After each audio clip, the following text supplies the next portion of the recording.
Science ही God है। देखो, जब तक हमें संपूर्ण आध्यात्मिक ज्ञान नहीं होगा तब तक हम यही मानेंगे कि भगवान नाम की कोई चीज नहीं है। मैं बताना चाहूँ, आज के जो मानव ने ना एक डमी गॉड खड़ा कर दिया है। आज के टाइम पे दो तरीके के भगवान इस समाज के अंदर लाके खड़े कर दिए गए हैं। दर्शकों, कहा जाता है कि जब से सृष्टि की उत्पत्ति हुई और मानव जीवन अस्तित्व में आया, मानवता को जैसे जैसे सही और गलत की पहचान हुई तो उनके जहन में एक सवाल आया कि इतनी बड़ी सृष्टि की उत्पत्ति कैसे हुई, इसके पीछे का क्या कारण है, इतनी बड़ी सृष्टि को किसने बनाया होगा। दोस्तों, ये अपने आप में एक बहुत बड़ा सवाल बना हुआ है। अनादिकाल से ही यह प्रश्न चर्चा का विषय बना हुआ है।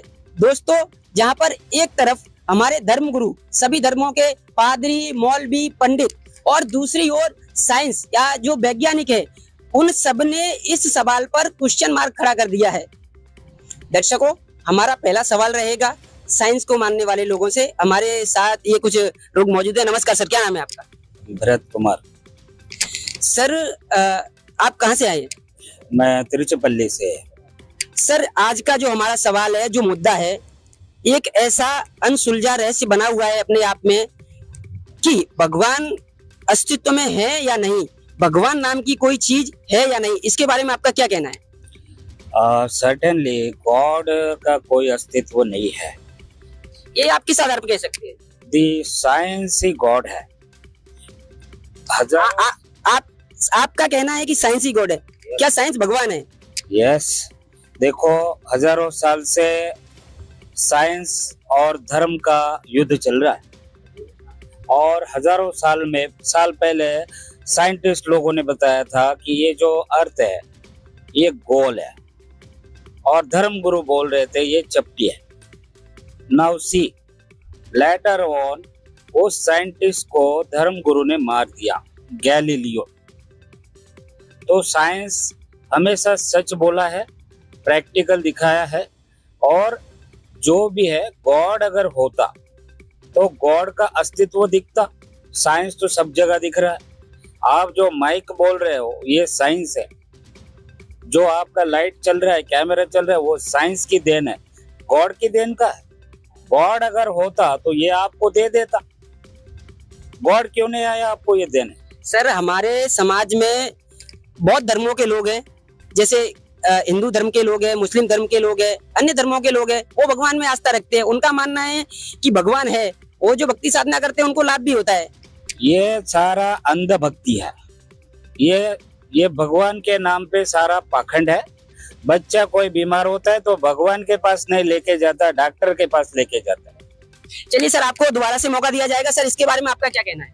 आप कहाँ विज्ञान और आध्यात्मिक को मतलब तवज्जो देते, कहाँ भगवान के बारे में बात करते? आप जो कुछ होता है वो मानव बनाता है, सब कुछ मानव निर्मित है।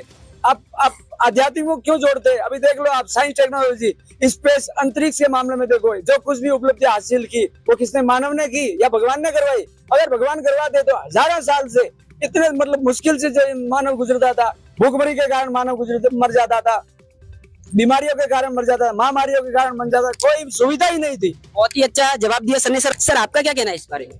सर, साइंस की बदौलत ही आज मैं देख पा रहा हूँ। जब मेरी आंखें खराब हुई थी तब मेरे मम्मी पापा ने सारे देवी देवताओं को याद कर लिया था, सब कुछ कर लिया था, पर मेरी आंखें ठीक नहीं हुई। साइंस की मदद से मैंने जब ये चश्मा बनाया तब मैं देख सका। देखिए, सर ने बहुत ही अच्छा जवाब दिया है कि जो कुछ भी है साइंस है। आज हम अपने सुबह से लेके शाम तक अपने जीवन में जो भी वस्तुएं प्रयोग करते हैं वो साइंस की देन है। सर, क्या नाम है आपका? दास का नाम हरिदास है और मैं जामनगर से आया हूँ, जामनगर गुजरात से। सर, इन्होंने जो भगवान के अस्तित्व लेके ये सवाल खड़ा कर दिया है कि भगवान है ही नहीं, और आप लोगों का मानना है कि भगवान है, भगवान सब कुछ कर सकता है। क्या कहना चाहेंगे आप इस बारे में?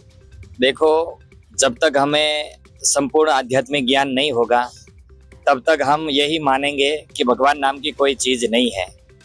और रही बात साइंस वालों को मानने की, तो साइंस अपनी जगह ठीक है। हम ये नहीं कहते कि साइंस कुछ भी नहीं है, इसने हमें कुछ नहीं दिया है। पर आप एक बात सोच लो कि साइंस की जो तरक्की हुई है, जो साइंस ने प्रगति की है, साइंस का जन्म ही आध्यात्मिक साइंस से हुआ है। हम आध्यात्मिकता जो है, आध्यात्मिक विज्ञान जो है, उसके अंदर से ही ये भौतिक विज्ञान निकला है, जिसको आप साइंस बोलते हो। तो आध्यात्मिकता के कारण हम बता सकते हैं, कह सकते हैं कि भगवान है और भगवान की मौजूदगी है।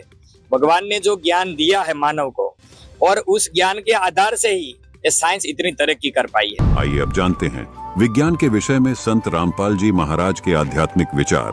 तो सबसे पहले मालिक ने हमारे को शिक्षा देनी पड़ी, और इस शिक्षा के बिना हम भगवान को पहचान नहीं सके थे। उनको मालूम था कि ये खूब बिगड़ेंगे, शिक्षा होते ही ये खूब हवा में उड़ेंगे, वैज्ञानिक पाक के हैं बना के परमात्मा गॉड गिवन मटेरियल पर अनुसंधान करके ये भगवान से दूर करने लगे, आप भी होने लगे। कहीं भगवान नहीं है, एक विश्व नियम है, एक एलिमेंट खोज लिया है, उससे सब कुछ बनता है। वो एलिमेंट किसने बनाया? इन वैज्ञानिकों ने बना दिया। परमात्मा के मटेरियल के ऊपर बकवाद करते हैं। अगर 2 वर्ष वर्षा ना हुआ ना, ये वैज्ञानिक भी इनके सारे इंस्ट्रूमेंट अड़क पड़े जड़े, जंग लाग जाए इनके अंदर। भगवान के रहम को बुला दिया।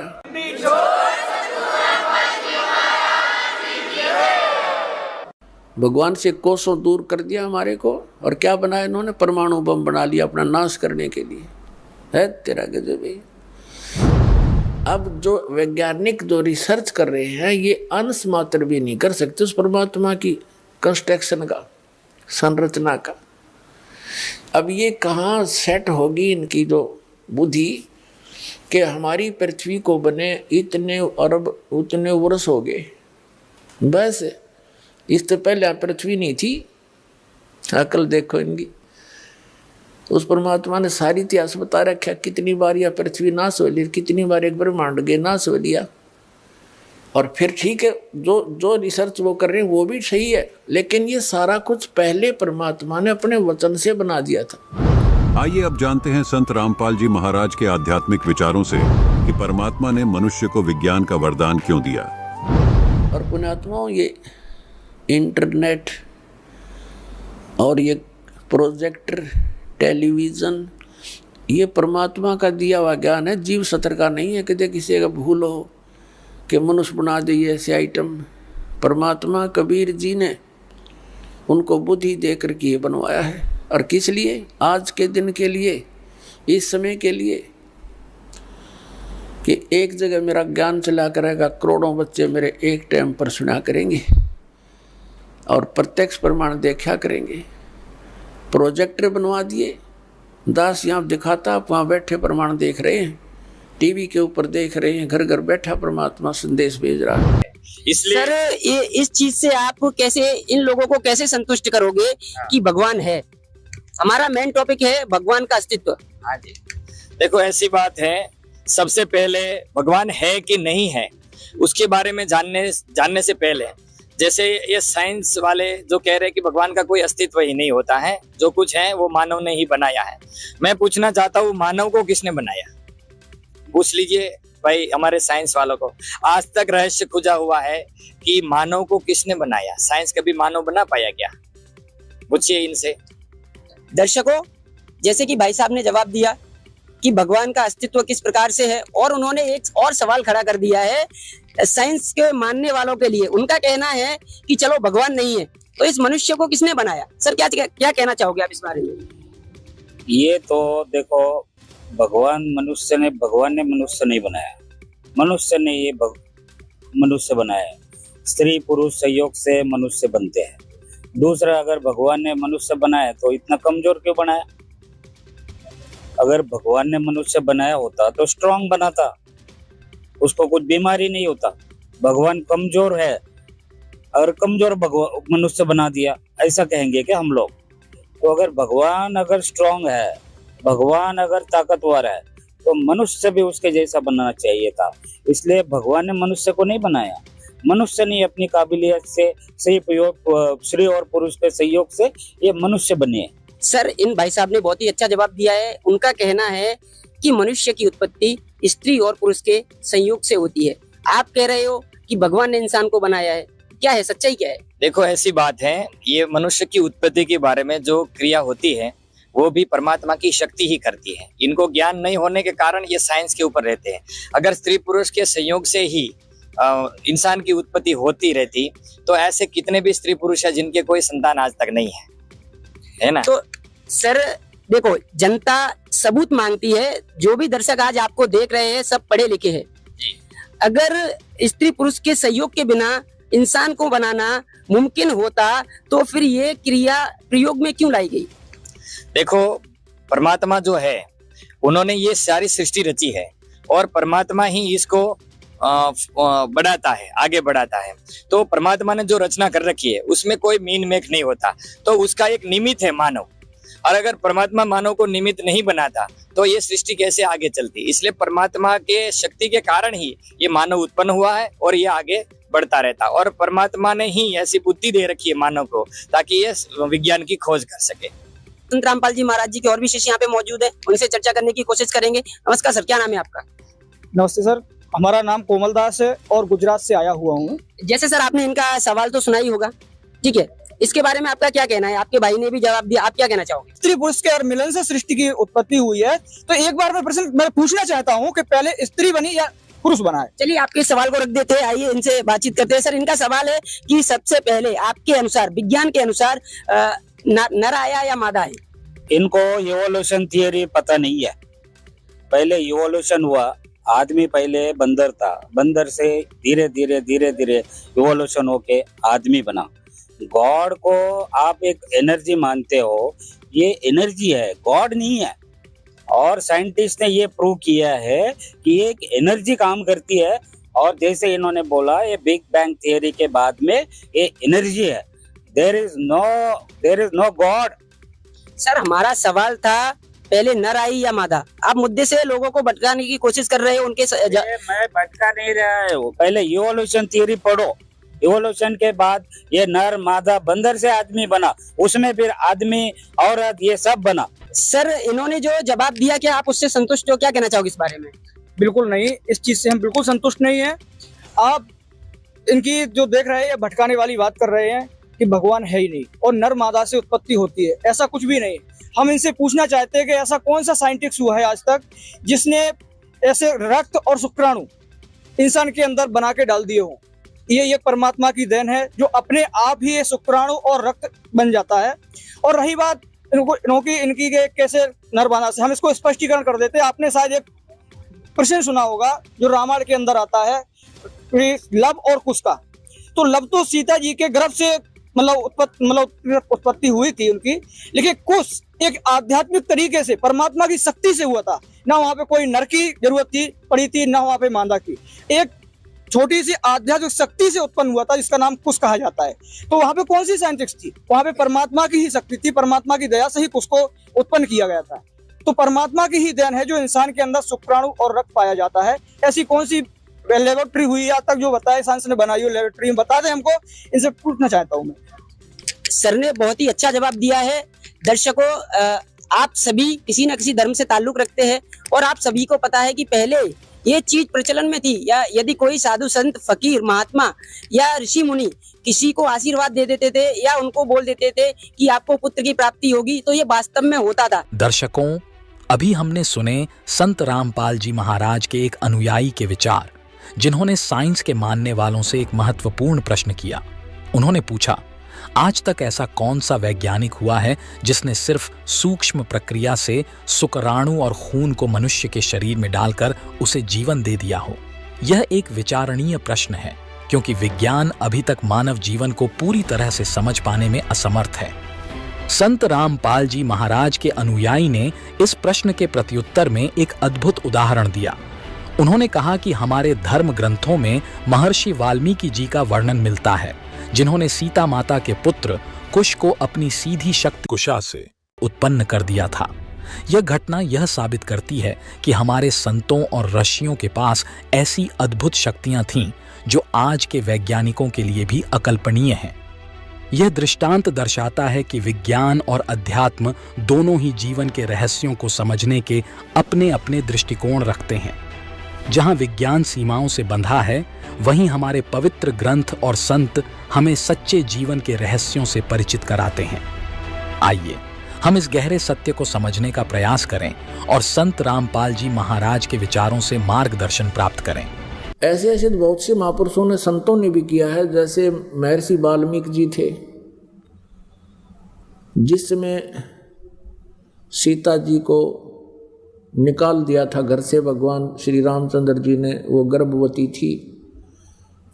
महर्षि वाल्मीकि जी के आश्रम में जाकर उन्होंने शरण ली, वहाँ रहने लगी, पुत्र को जन्म दिया। उसके बाद एक दिन जब वो उसका नाम लव रख दिया,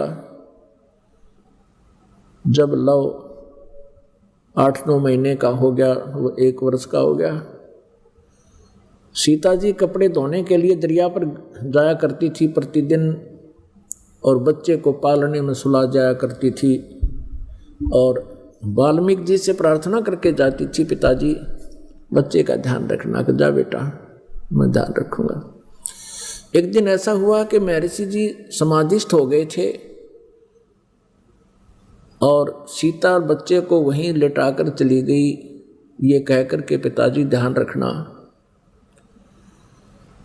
कुछ देर के बाद उसको ध्यान में आया कि पिताजी यानी ऋषि जी साधना कर रहे हैं, हो सकता है उसकी आंखें ना खुलें, देर तक समाधिस्थ बने रहें, कहीं पीछे से कोई बच्चे को पशु पक्षी उठा ना ले जाए। ये सोचकर वापस जाकर बच्चे को उठा लाई। वाल्मीकि जी जब समाधि अपनी साधना से उठे, देखा बच्चा है नहीं। अब वाल्मीकि जी ने देखा कि भी लड़की पहले दुखिया बहुत है और बच्चे के अभाव में यह टक्कर मार मार कर मर जाएगी, मेरे से देखा नहीं जाएगा। इसलिए अपनी भक्ति शक्ति से उसने डाब के पत्ते तोड़े, कुश के, कुशा बोलते हैं, कुश बोलते हैं डाब को, एक घास होता है। डाब के पत्ते तोड़े, उनको ऐसे मला और अपनी मंत्र शक्ति से और पुत्र एक लड़का बना दिया और वो लेटा दिया वहाँ पर 1 वर्ष की आयु का। अब सीता वापस आई, उसने पूछा पिताजी ये दूसरा लड़का किसका है? तब ऋषि जी ने देखा कि लड़की तो बच्चे को गोद में लिए हुए है। तब उसने कहा बेटी ये भी तेरा ही है। तब उसने सारी कहानी बताई कि बेटी तू कहकर गई थी कि बच्चे को ध्यान रखना, और प्रतिदिन कह के जाती थी। आज मैं देर से समाधि से उठा तो मैंने सोचा लड़की बच्चे को यहीं लेटा कर गई होगी और बच्चा नहीं है, कोई उठा ले गया होगा पक्षी पशु, और बेटी रोएगी, इसलिए मैंने ये एक पुत्र तेरे लिए और अपनी सबद शक्ति से बना दिया। अब दोनों को पाल। अब सीता ने उन दोनों को पुत्र रूप में पाला, उसका नाम कुश रख दिया। लव और कुश ये 2 पुत्र थे। दर्शकों, आपने अभी अभी संत रामपाल जी महाराज के सत्संग का सार सुना। इस सत्संग में बताया गया कि हमारे धर्म ग्रंथों और संतों ने हजारों वर्षों पहले ही ऐसे रहस्यों का उजागर किया था जिन्हें आज की विज्ञान भी पूरी तरह से समझ नहीं सका है। जैसे कि महर्षि वाल्मीकि जी ने कुशा से कुश को उत्पन्न किया। यह घटना दर्शाती है कि अध्यात्म की शक्तियां असीमित हैं, जो किसी भी वैज्ञानिक प्रक्रिया से परे हैं। संत रामपाल जी महाराज के सत्संग का यह उद्देश्य है कि हम इन गूढ़ आध्यात्मिक तथ्यों को समझें और अपने जीवन को सत्य मार्ग पर ले जाने का प्रयास करें। विज्ञान भले ही अपनी जगह पर महत्वपूर्ण है, लेकिन सच्चा ज्ञान और आत्मा की शांति केवल अध्यात्म और पवित्र शास्त्रों के अध्ययन से ही प्राप्त हो सकती है। संत रामपाल जी महाराज ने हमें सिखाया कि परमात्मा की ओर जाने का रास्ता भक्ति और सत्संग से होकर गुजरता है। अब समय आ गया है कि हम इस सच्चे ज्ञान को आत्मसात करें और संत रामपाल जी महाराज द्वारा दिखाए गए सत्य मार्ग पर चलकर अपने जीवन को सार्थक बनाएं। चलिए अब हम डिबेट में आगे बढ़ते हैं और जानते हैं कि साइंस के मानने वालों के इस पर क्या विचार हैं। साइंस को मानने वाले लोग हैं, इस पर इनका क्या विचार है, इनसे बातचीत करते हैं। नमस्कार सर, उन्होंने बहुत ही अच्छा जवाब दिया है, क्या कहना चाहोगे इस बारे में? अब बात आई, अब साइंस की बात आई तो मैं आपको ये बताता हूँ कि ये अपनी इस साइंस टेक्नोलॉजी के पहले इनके आध्यात्मिक में किसी ने मतलब पुत्र या पुत्री प्राप्ति के पहले कभी ज्ञात किया कि पुत्री पैदा होने वाली कि पुत्र पैदा होने वाली। लेकिन अभी हमारी साइंस मेडिसिन साइंस में अभी मतलब 7वें सप्ताह में कह देते हैं कि भाई ये नर एक मादा है, भ्रूण की मतलब जांच कर लेते हैं और पुख्ता मतलब सबूत दे देते हैं और 100% सही होता है। पहले जिनके बच्चे नहीं होते थे, इनके आध्यात्मिक क्या बच्चे पैदा कर सकते थे? आज टेस्ट ट्यूब बेबी, IVF, कितने सारे स्रोतों से मतलब उत्पत्ति हो जाती है, मानवों में होती है, अन्य प्राणियों में होती है, और कितने सबूत चाहिए इस हमारे साइंस के मामले में? इनसे ही प्रश्न पूछिए ना आप। आई सर। और देखो इनको रामायण का उदाहरण देते हैं और कुछ का जैसे किसी ऋषि मुनि ने उसको पैदा किया बोलते हैं। मैं ये बोलते हैं आज भी ऋषि मुनि है, वो क्यों नहीं बच्चे पैदा करते? उनको नहीं ताकत दिया गॉड? क्यों ताकत नहीं दिया? और रामायण किसने 5000 साल पहले 10,000 पहले की कहानी वो अभी बताते हैं और अभी भी वो ऋषि मुनि वो फॉलो करते हैं। तो आज के ऋषि मुनियों को ये ताकत क्यों नहीं दी गॉड ने? बहुत ही अच्छा सवाल है सर का। उनका कहना है कि आज भी समाज में बहुत सारे धर्मगुरु हैं, भगवान की भक्ति करने वाले हैं। सर आप भी भगवान की भक्ति करते हो, आप ये इस प्रकार से बच्चे उत्पन्न क्यों नहीं कर सकते? सर ने जो सवाल किया है ना, उसी के ऊपर मैं बोलना चाहता हूँ कि जैसे इन्होंने बोला कि टेक्नोलॉजी के हिसाब से कि हमारी साइंस हमको बता देती है गर्भ के अंदर बच्ची है या बच्चा है। इनकी जो साइंस है उससे पहले, आज से 2500 साल पहले, 3000 साल पहले चले जाइए, हमारे यहाँ पे ऋषि मुनि हुए हैं। उन्होंने बताया कि रामायण के ऊपर मैं उदाहरण देता हूँ कि राजा दशरथ थे। इनकी टेक्नोलॉजी तो चलो ठीक है, गर्भ के अंदर जब बच्चा आता है तब उसका लिंग परीक्षण करती है कि ये लड़का है या लड़की है। लेकिन आपने कहानी भी वो रामायण के अंदर भी प्रकरण है कि जब दशरथ जी को पुत्र प्राप्ति नहीं हुई थी, उससे पहले उन्होंने यज्ञ हवन करवाया था और जो खीर दी गई थी उनको, के फल दिए गए थे, उसके हिसाब से उनको पहले ही बोल दिया गया था कि आपको पुत्र रत्न की प्राप्ति होगी। तो उससे जब ना तो उनके पेट में गर्भ था उनकी रानियों के, ना कुछ भी, तो भी उन्होंने पहले ही बता दिया था कि आपको पुत्र रत्न की प्राप्ति होगी। तो बताइए कि आध्यात्म कितनी कल तक की एडवांस टेक्नोलॉजी के साथ चलती है। और मैं उनको बताना चाहूँ कि हमारे ही ऋषि मुनि ऐसे हुए हैं कि जैसे ये अभी बताते हैं कि ग्रेविटी की खोज की न्यूटन ने कर ली और अपने एक्सरे मशीनों की खोज कर ली या परमाणु की खोज कर ली। 2500 साल 3000 साल पहले अगर आप जाओगे ना, हमारे जो ऋषि मुनि हुए थे ना, उन्होंने ये सब चीजें सारी खोजें करके रखी थी। चलिए सर, आपकी इस बात को हम मान लेते हैं। आप क्या भक्ति साधना नहीं कर रहे? हाँ जी, करते हैं। आज हमारे समाज में कितने धर्म गुरु हैं जो भगवान की भक्ति विधि बताते हैं, लोगों को भगवान के बारे में जानकारी देते हैं कि भक्ति करने से भगवान सब कष्टों को दूर करता है। जिस प्रकार से आपने बताया कि पहले के जो ऋषि मुनि थे वो ये करने में सक्षम थे, आप लोग क्यों नहीं कर पा रहे? आज के ऋषि मुनि इस चीज को क्यों नहीं कर पा रहे? हमारा ये सवाल है। हाँ जी, मैं वही बताना चाह रहा हूँ। आज के जैसे ये जो लोग सवाल कर रहे हैं ना, साइंस वाले, आज के टाइम पे जो ऋषि मुनि है ना, उनका क्या चीज है कि वो पहले जो ऋषि मुनि हुए थे वो पुण्य के अधिकारी थे। मैं बताना चाहूँ, आज के जो मानव ने ना एक डमी गॉड खड़ा कर दिया है। आज के टाइम पे 2 तरीके के भगवान इस समाज के अंदर लाके खड़े कर दिए गए हैं। एक वो भगवान जिसने हम सभी जीव जंतुओं की उत्पत्ति की है, यहाँ तक कि मानव की भी, और एक वो भगवान जिसको हमने बना के मंदिर में बिठा दिया है। समझे आप? ये सारे के सारे जो भी साइंस से रिलेटेड है या इनके अन्य जो धर्मगुरु हैं, वो डमी गॉड को फॉलो कर रहे हैं। डमी गॉड मतलब जो कुछ कर नहीं सकता। एक मूर्ति, पत्थर की मूर्ति क्या कर सकती है? कुछ नहीं कर सकती।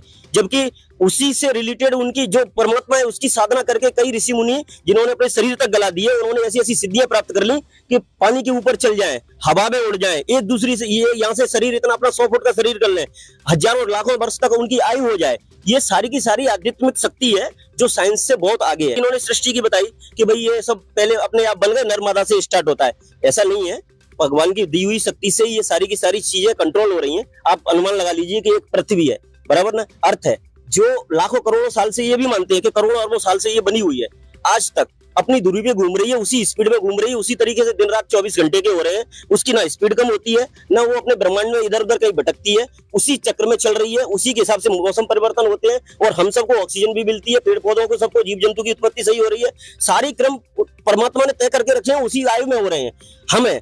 हम पहले बच्चे पैदा हुए, अभी बड़े हो गए, अब हम बूढ़े भी होंगे और हमारे बाद आने वाली पीढ़ियां भी इसी तरीके से चलेंगी। साइंस अगर ये चीज है तो इसको स्थिर कर दे ना कि हम जवान है, हम जवान ही रहे। कम से कम हमारी 100 साल की उम्र है, हमारी लाखों वर्ष की उम्र कर दे। कोई भी ऐसी टेक्नोलॉजी बना सके तो बताओ, हमको बता सकते हैं। चलिए सर, आपको दोबारा से मौका दिया जाएगा। आपका जो सवाल है बहुत ही काफी अच्छा सवाल है। सर, इन्होंने कहा है कि साइंस जो है, साइंस ने किसी भी चीज को बनाया नहीं है। जो चीज अस्तित्व में पहले से थी, जिसको भगवान ने बनाया हुआ है, साइंस उसी पे रिसर्च कर सकता है। साइंस का अपना खुद का कुछ भी अस्तित्व नहीं है। क्या है साइंस का अस्तित्व, क्या कहना चाहेंगे आप?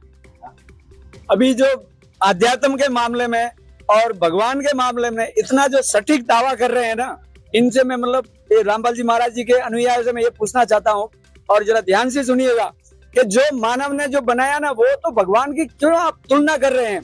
पहले जमाने में किसी को बिच्छू या सांप ने डंक मार दिया, डस लिया है, तो ये लोग क्या करते थे? आध्यात्म के मामले में किसी झाड़ फूक वाले के पास जाते थे और किसी और ओझा बाबू के पास में जाते थे, जितने में तो उसकी मृत्यु हो जाती है। आज मृत्यु होती है क्या? हमारे मेडिकल साइंस में देख लीजिए आप, मेडिसिन साइंस में ऑन द स्पॉट जब भी पहुंच जाता डॉक्टर के पास तो उसकी जान बच जाती है। क्या पहले लोगों की मौतें होती थी, उसका जिम्मेवार कौन?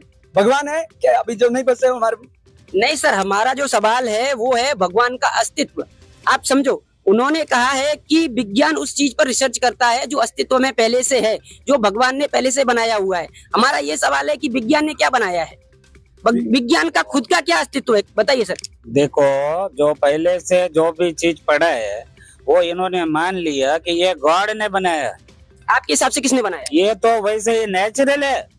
ये तो बिग बैंग थियरी के बाद में जो धमाका हुआ, जो यूनिवर्स में बिग बैंग थियरी साइंटिस्ट लोगों ने प्रूव की, गॉड के अस्तित्व को खोजने के लिए तो कुछ नहीं पाया, और वो बिग बैंग थियरी में पता चला ये तो नेचुरल चीजें है, ये पड़ी हुई है, बनाई हुई नहीं है, ना तो इंसान ने किया ना भगवान ने किया, ये वैसे ही है। दर्शकों, अभी हमने सुना कि विज्ञान को मानने वाले भगवान की शक्ति और कुश की उत्पत्ति जैसी घटनाओं को मानने से इनकार करते हैं। उनके अनुसार मनुष्य की उत्पत्ति बिग बैंग के बाद हुई और वह बंदरों से विकसित हुआ।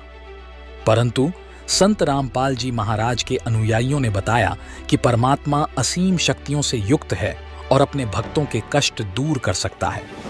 इस प्रकार विज्ञान का महत्व अपनी जगह है, लेकिन परमात्मा की शक्ति सर्वोपरि है। संत रामपाल जी महाराज कहते हैं, यदि विज्ञान ही सब कुछ है तो परमात्मा ने कलयुग से पहले क्यों नहीं दिया? यह परमात्मा की दया ही है कि आज हमें यह तकनीक प्राप्त है। जो कुछ भी आज आप ये जिसको वैज्ञानिक तरक्की मान रहे हो, ये गॉड कबीर गिवन है आपके लिए। आइए अब हम डिबेट में आगे बढ़े और जाने कि संत रामपाल जी महाराज इस विषय पर क्या बताते हैं। जैसे आज टीवी चैनल बनवाए, परमात्मा ने दिया है ये नॉलेज। आपके जो बुद्धिमान व्यक्ति हैं, भगत हैं, उनका तो यह बात समझ में पक्की आ जाएगी कि ये जो भी आज इंटरनेट सिस्टम, यूट्यूब आदि बनाया है और ये इलेक्ट्रॉनिक सिस्टम बनाया है, ये परमात्मा ने दी है बुद्धि। अब जैसे ये अध्यात्म मार्ग का ज्ञान आज तक किसी ऋषि महर्षि से बड़े बड़े विद्वान जो दीक्षा करते किसी के पास नहीं था, और यो ज्ञान इस दास को दे दिया और ऐसा सुलझा कर धर दिया, आम व्यक्ति समझ सकता है। आपके लिए कितनी सुविधा होगी ना। आप ये गीता पढ़ते पढ़ते कितने दिन हो गए थे, और इस गीता को फर्स्ट क्लास की बुक बना दिया परमात्मा के ज्ञान ने। पहली कक्षा की किताब से दिखा हमने, ना पाठ दिखाई देता। तो इस दास ने अपनी अकल और अपनी बुद्धि का खूब पता है, जिसी मेरे में बुद्धि थी। मुश्किल से पास होया करते, पढ़ा करते जब, और 6 बार पढ़ा करते जब कि एक लेसन याद होया करता। आज उस परमात्मा ने अकल दी, बुद्धि दी, और ये सब सदग्रंथ खोल कर दरवा दिए। तो गॉड गिवन माइंड है ये, ना कि जीव का। और ठीक इसी प्रकार ये जो कुछ भी आज आप ये जिसको वैज्ञानिक तरक्की मान रहे हो, ये गॉड कबीर गिवन है आपके लिए। अपनी प्यारी आत्माओं को अपनी महिमा और अपनी जानकारी, अपनी पहचान बताने के लिए कि ताकि ये मुझे समझ तो पीछा छुटवावें। ये विज्ञान कति काम नहीं आवेगी किससे कभी। और दूसरी कृपा की दाता ने विज्ञान दी, डॉक्टरों को बुद्धि दी, अच्छी दवाइयाँ खोज ली। आप पहले हम देखा करते हमारे पूर्वज और हम भी जब छोटे छोटे थे, इतनी औषधि थी नहीं। सिर में दर्द हो जाता, कपड़ा बांध के 3 दिन पड़े रहा करते, काम भी ना कर सके थे। और अब लेकर टेबलेट 10 मिनट में अपना काम करो। तो आज अगर वही स्थिति होती, शरीर में कष्ट हो जाता, तो भक्ति भी नहीं कर सकते आप। तो आज ऐसी मेडिसिन जो दी है ये परमात्मा गॉड गिवन है, कबीर साहब ने दी है। और एक टेबलेट ली और अपना भजन करो और काम करो। दर्शकों, जैसा कि आपने सुना, संत रामपाल जी महाराज ने बताया कि आज जो हमें विज्ञान और टेक्नोलॉजी प्राप्त है, यह सब परमात्मा कबीर साहिब की दया से ही संभव हुआ है। परमात्मा की असीम कृपा के कारण ही हम इस आध्यात्मिक ज्ञान को आज इतनी आसानी से प्रोजेक्टर और अन्य तकनीकी माध्यमों से समझ सकते हैं। जिस तरह एक पहली कक्षा का बच्चा अपनी किताब को पढ़कर समझता है, उसी प्रकार यह तकनीक हमारे लिए सत्संग और शास्त्रों के गूढ़ रहस्यों को सरल और स्पष्ट रूप से समझने का माध्यम बनी है। यह परमात्मा कबीर साहिब की असीम दया और कृपा का प्रमाण है कि हम आज इस ज्ञान को आसानी से ग्रहण कर पा रहे हैं और इसे अपने जीवन में उतार सकते हैं। बहुत ही अच्छा सर ने जवाब दिया। देखो, ये लोग बोलते हैं कि गॉड ही पावरफुल है। अभी मैं आपको एक छोटा सा फोटो दिखाते हैं। ये देखो, कैमरे में देखो, ये गॉड को मास्क लगाती और गॉड को बीमार करती। अभी जो गॉड ही खुद बीमार है, वो दूसरे को कैसे ठीक करती? सोचो, कोरोना काल में लाखों लोग मर गई, लाखों करोड़ों रास्ते पे, और साइंटिस्ट वो बचाया। कोरोना वैक्सीन किसने निकाला? गॉड ने निकाला। ये साइंटिस्ट के दिमाग है। ये गॉड कुछ नहीं कर सकते। ये साइंटिस्ट ही है जो पृथ्वी को बचा के रखे। कोरोना काल में वैक्सीन बनाए, इतनी बड़ी बड़ी बीमारियों को दूर किए, और गॉड को आपने पहले तो मंदिर बंद कर दिए। या तो गॉड बीमार होते, अगर गॉड में ताकत होते तो मंदिर खुला रखना चाहिए था और बोलना चाहिए तो गॉड अब बाहर आके हमको कोरोना ठीक करो, और गॉड को खुद आपने बंद कर दिया। चलिए सर, आपके इस सवाल का जवाब हम जानने की कोशिश करेंगे। देखिए सर, मैं आपको बताऊं, पहले भी मैंने इनको बताया था कि ये एक डमी गॉड के चक्कर में पड़े हैं। ये जो फोटो दिखा रहे हैं ना, ये वही मूर्ति है जो डमी गॉड है, जो खा नहीं सकती, पी नहीं सकती, वो किसका भला करेगी। उन्हीं को इन्होंने मास्क लगा दिया, बराबर ना? इन्होंने नहीं, इनके धर्मगुरुओं ने लगा दिया। संत रामपाल जी महाराज के किसी भी शिष्य को कोरोना हुआ हो, कोई भी अन्य बीमारी हुई हो, करोड़ों लोगों का कैंसर तक, जो लास्ट स्टेज कैंसर तक ना, वो सतमक्ति से ठीक हुआ है। यहाँ लाखों प्रमाण मिल जाएंगे आपको। टीबी, एड्स, जिसकी बीमारी का, एड्स तक की बीमारी का अभी तक इन्होंने, वैज्ञानिकों ने कोई भी हल नहीं निकाल सके, बराबर ना? उसको संत रामपाल जी महाराज दावे के साथ बोलते हैं उसको ठीक किया है। और ये भी बोलते हैं कि कैंसर क्या, कैंसर का बाप भी हो ना, वो भी सतमक्ति से ठीक हो सकता है। ये साइंस वाले, इनके डॉक्टर्स जब बिल्कुल हताश हो जाते हैं किसी भी बीमारी से, जब उनसे कंट्रोल नहीं होती है तो हाथ उठा देते हैं। हमारे फैमिली वालों को क्या बोल देते हैं, अब तो इनको भगवान ही रक्षा कर सकता है, बराबर ना? और वो भगवान जो संत रामपाल जी महाराज ने जिनकी एकदम तस्वीर उजागर करके बताई है कि वो भगवान है जो सब कुछ करने में सक्षम है, उसका प्रमाण वेदों में भी मिलता है। अभी हम आपको प्रमाण के साथ भी बताएंगे कि किस तरीके से क्या क्या चीजें हुई। आइए अब जानते हैं संत रामपाल जी महाराज के आशीर्वाद से कैसे लोगों के रोग ठीक हुए। सर, हम संत रामपाल जी महाराज जी की शरण में, हमारे पापा बहुत नशीले पदार्थों का सेवन करते थे, तो उनके मुंह में कैंसर हो गया था।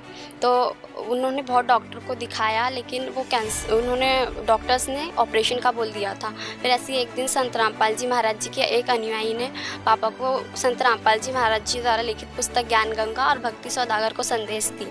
फिर पापा ने वो पुस्तक पढ़ी और उन्होंने संत रामपाल जी महाराज जी से उपदेश लिया। ऐसे ही फिर पापा ने घर पे सबको बताया और फिर एक साल बाद हमने भी उपदेश ले लिया। जी सर, संत रामपाल जी महाराज जी से नाम दीक्षा लेने के बाद हमें बहुत सारे लाभ हुए। जैसे कि अभी हमने आपको बताया, हमारे पापा को कैंसर था, तो संत रामपाल जी महाराज जी से उपदेश लेने के बाद पापा के मुंह का कैंसर ठीक हो गया। हमारे पिताजी जो थे, उनके इस साइड में यहाँ पे जो है वो मतलब जो है एक ट्यूमर था, इतना छोटा था पहले, तभी मेरे को शक हो गया था कि ये कैंसर का रूप ले सकता है।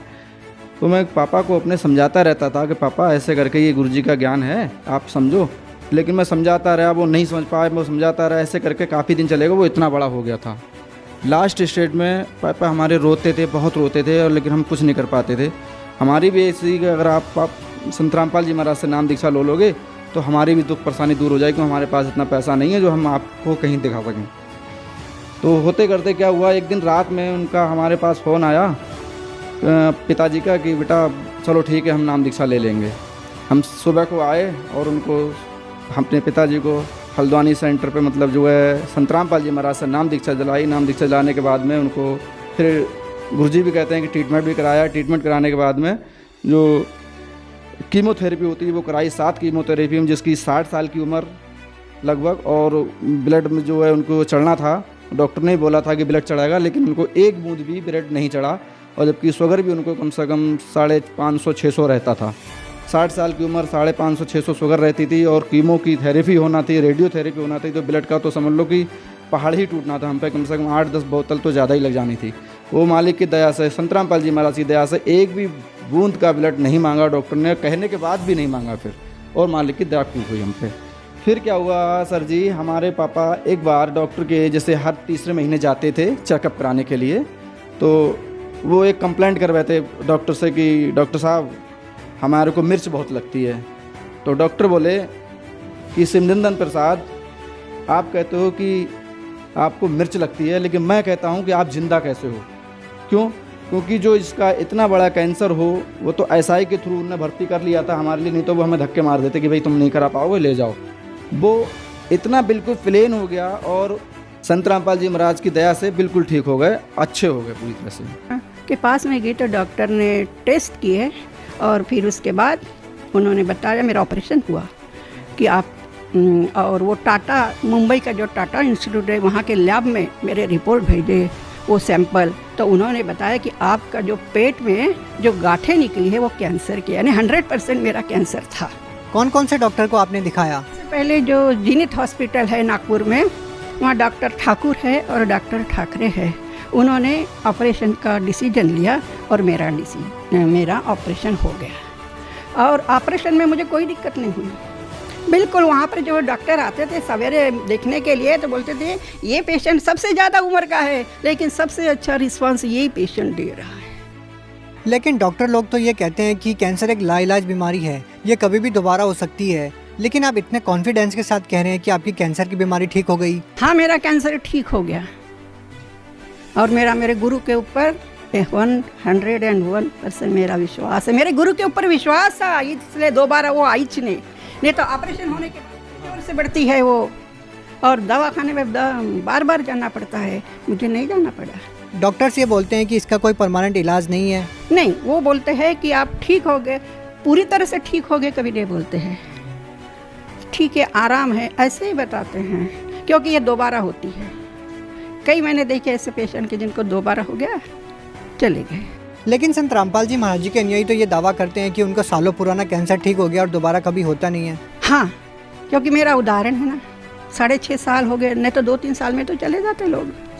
मुझे कोई तकलीफ नहीं हुई, बिल्कुल मुझे दवाखाने में दौड़ना नहीं पड़ा कि रात बेरात चलो पेशेंट को लेके जाएंगे, कुछ भी नहीं हुआ, क्योंकि मुझे मेरा गुरु के ऊपर विश्वास है। मेरे पाँव में तकलीफ होती थी, तो मैं रात को बहुत तड़पती थी, वो भी मेरे पाँव अच्छे हो गए हैं, कोई परेशानी नहीं, बिल्कुल परेशानी नहीं हमें। तो हमारी पत्नी को कैंसर हुआ था, और उसका हमने इलाज डॉक्टर से करवाया। एक डॉक्टर ने रेफ़र किया बरेली केशलता हॉस्पिटल में, वहाँ डॉक्टर ने बोला कि इनका ऑपरेशन होगा, 10 दिन भर्ती रहने के लिए बताया। तो मैं फिर वहाँ से उनको छोड़ करके फिर मैं सीधे उसी डॉक्टर के पास गया जिसने वहाँ भेजा था बरेली में, मुझे बदायूं के डॉक्टर थे। तो उनसे मैंने परामर्श किया कि ऐसा डॉक्टर बताइए जो बीमारी को सही कर सके और ठीक इलाज हो पाए। तब उन्होंने बताया कि आपका दिल्ली, लखनऊ, कानपुर, अलीगढ़ इस जगह पे इलाज है और वहीं आप करा सकते हैं। फिर मैंने लखनऊ चुना, लखनऊ गया, वहाँ पर मैंने वाइफ पत्नी का इलाज करवाया।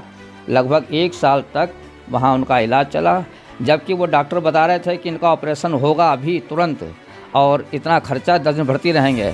वहाँ जाने के बाद में वहाँ पर डॉक्टरों ने कह दिया कि ना हम ऑपरेशन करेंगे, ना हम ऑपरेशन की सलाह देंगे।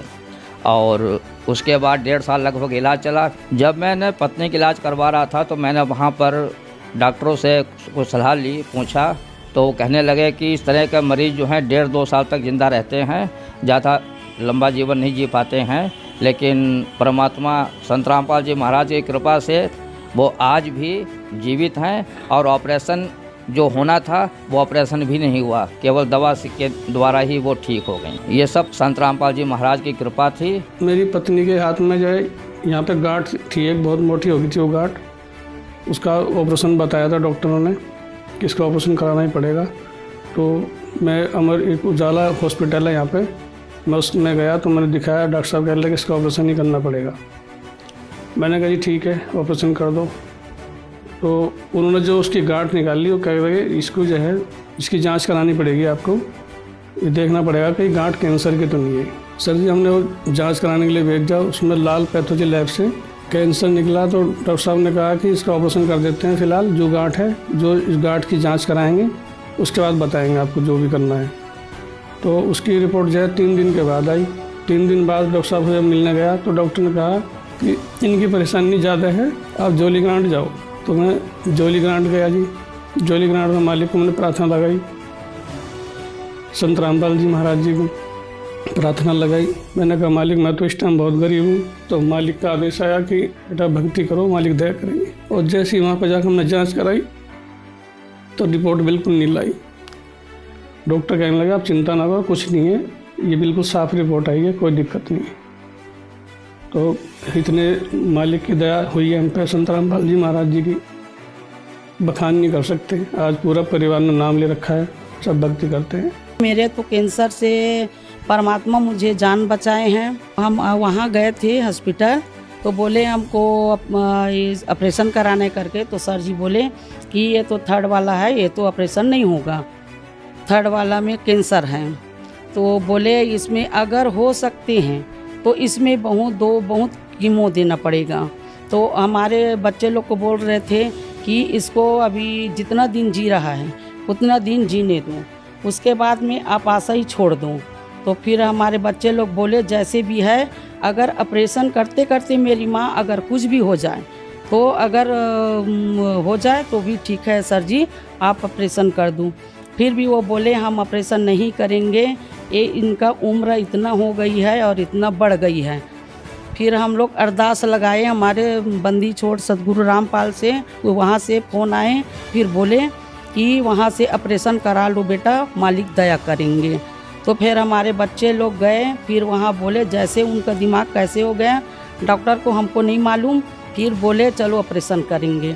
ऑपरेशन करने के बाद में सर जी ऑपरेशन जैसे हुआ, वो दवाई लिखे थे, हम दवाई भी बिल्कुल नहीं खाए, 1 रुपया का दवाई नहीं खाए सर जी।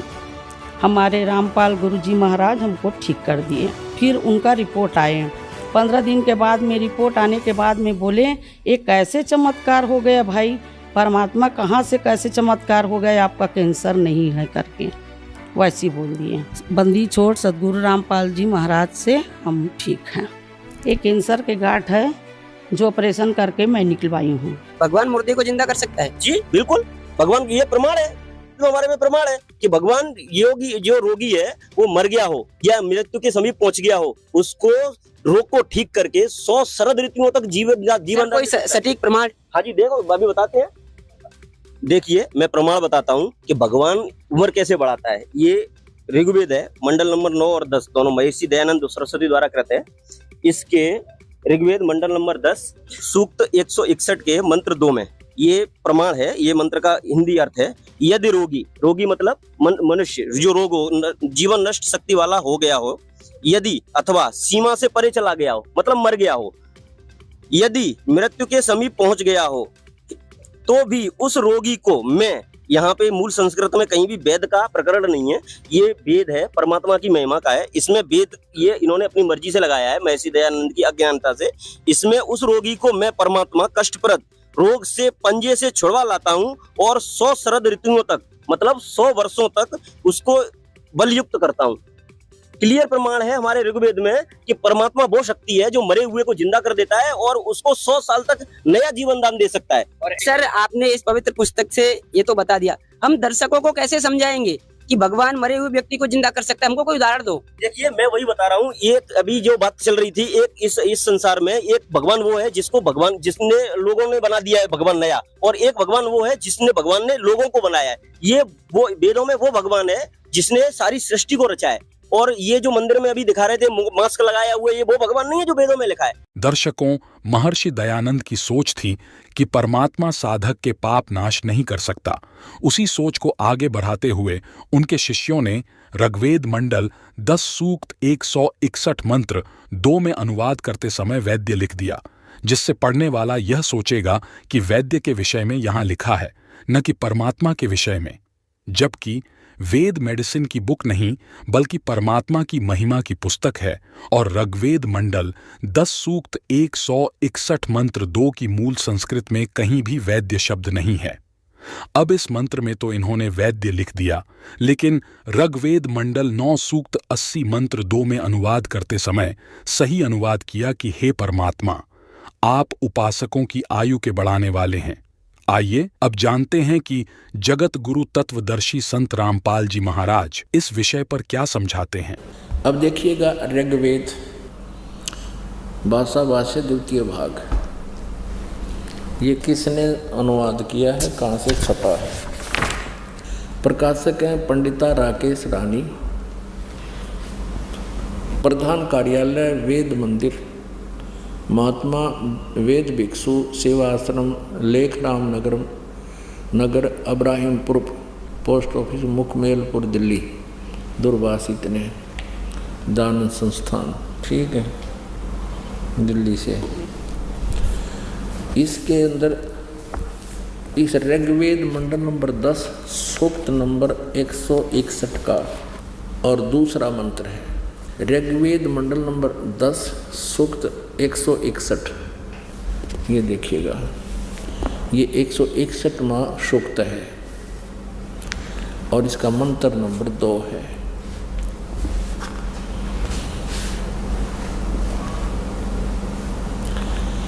यदि किसी रोगी की जीवन शक्ति समाप्त हो, यदि वह सीमा से भी परे हो गया है, यदि वह मृत्यु के सन्निकट चला गया है, तो भी उसे मैं भारी कष्टप्रद रोग के पंजे से मुक्त कराऊं तथा उसे 7 वर्ष के जीवन हेतु 100 वर्ष के जीवन हेतु सत सरदाए, यानी 7 माने 100, शरद माने सर्दी ऋतु, नौकाकरण इसने 40 दिवाली खा रखी है। ऐसे ये यानी 7 वर्ष के जीवन हेतु बल संपन्न करूं।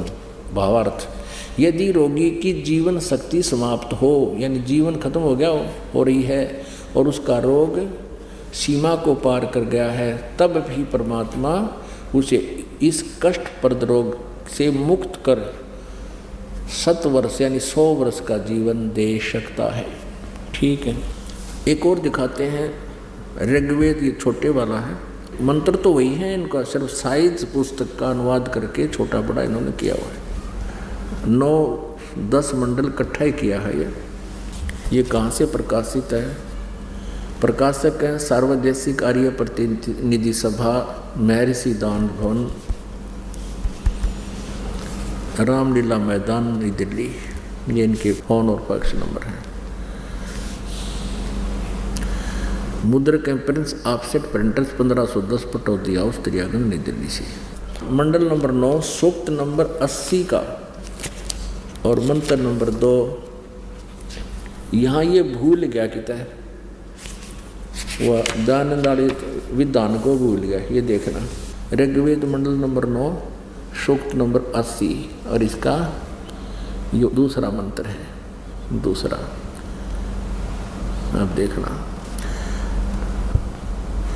हे परमात्मन, आप उपासकों की या अपने भक्तों की, साधकों की आयु के बढ़ाने वाले हैं। तो ये कबीर परमेश्वर है जो हमारी आयु भी बढ़ा सकते हैं, हमारे रोग का नाश भी कर सकते हैं। हमारे भाई साहब ने जो वेदों का हवाला देके बताया, आपको प्रमाण दिखाया कि परमात्मा एक ऐसी शक्ति है जो मनुष्य को कितना भी रोगी हो उनको 100 साल तक की आयुष्य दे सकता है।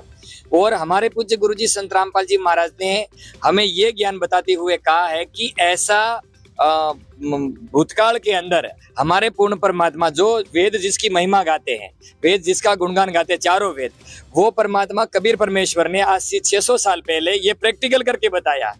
कबीर परमेश्वर के जो कबीर सागर है उसके अंदर लिखा है, परमात्मा कबीर जी ने कमाल नाम के एक बहते हुए मुर्दों को जिसकी आयुष खत्म हो गई थी, उनके परिवार ने उसको बहा दिया था। उस कबीर परमात्मा ने कमाल नाम के व्यक्ति को ऐसे ही जिंदा कर दिया था। एक और परमात्मा की कहानी है कि ये तो केवल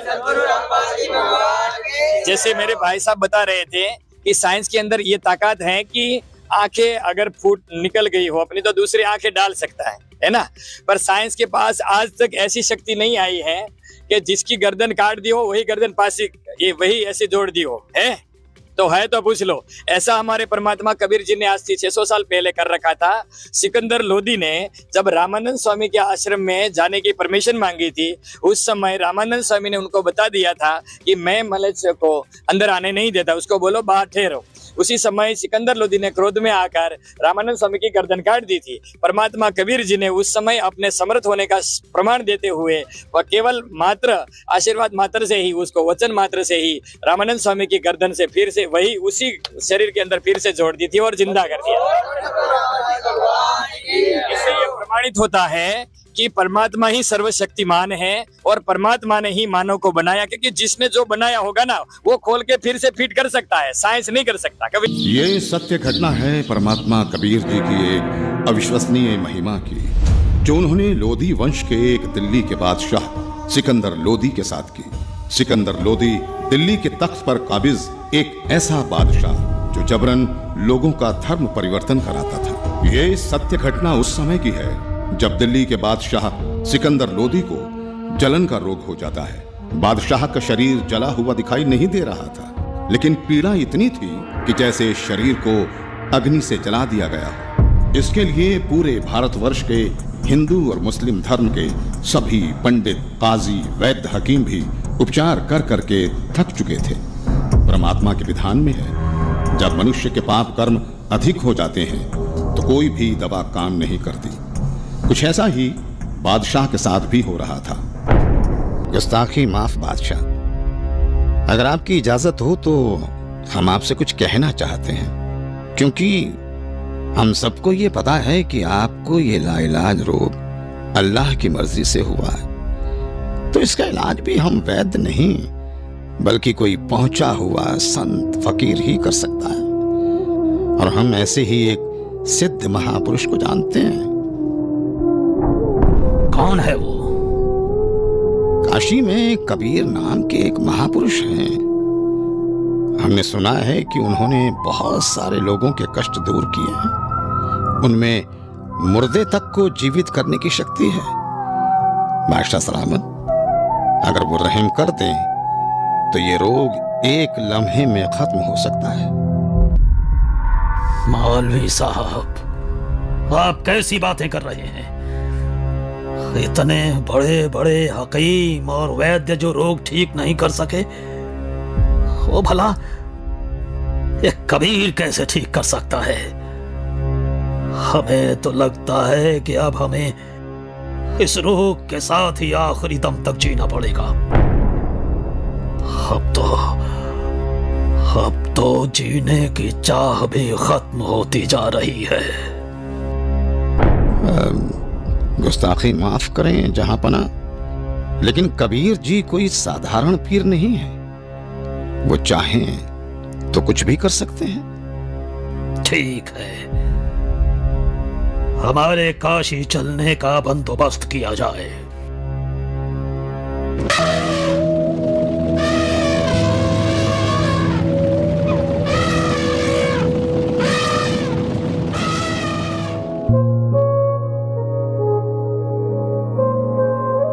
हे भक्त, क्या कबीर जी आ चुके हैं? अभी नहीं आए हैं राजन, आने ही वाले हैं। इस समय वो अवश्य आते हैं।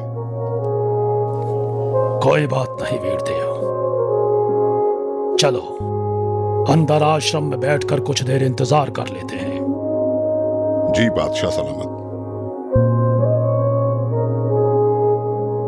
भगत जी, एक बार आप स्वामी रामानंद जी से आज्ञा लेकर आइए कि दिल्ली के बादशाह सिकंदर लोधी आए हैं, आपके दर्शन करना चाहते हैं और कबीर जी से मिलना चाहते हैं। कबीर जी आए तब तक यहां आश्रम में कुछ देर आपके पास बैठना चाहते हैं।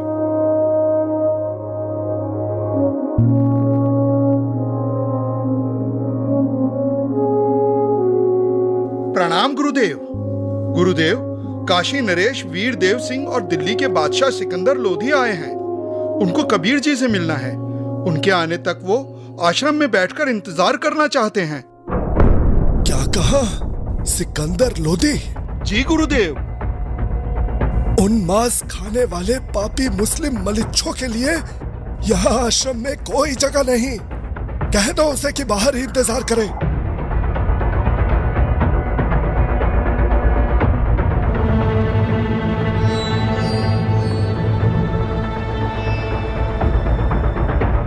हे राजन, स्वामी जी ने बादशाह को अंदर आने से मना कर दिया है। मुसलमानों का आश्रम में प्रवेश निषेध है। हम मलेच्छ हैं तो कौड़ी का ऋषि अगर हमें ऐसा कह सकता है, दिल्ली के बादशाह को ऐसा कह सकता है, तो आम मुसलमानों को तो न जाने क्या क्या कहता होगा। माफ करें, पर आप अंदर नहीं जा सकते। बादशाह शांत हो जाइए, रुक जाइए। हटो यहाँ से।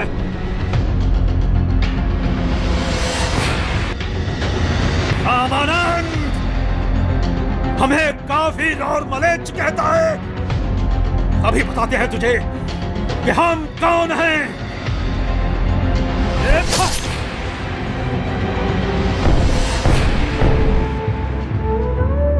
हे कबीर प्रभु, ये क्या किया आपने? अनर्थ हो गया बादशाह, सलामत अनर्थ हो गया।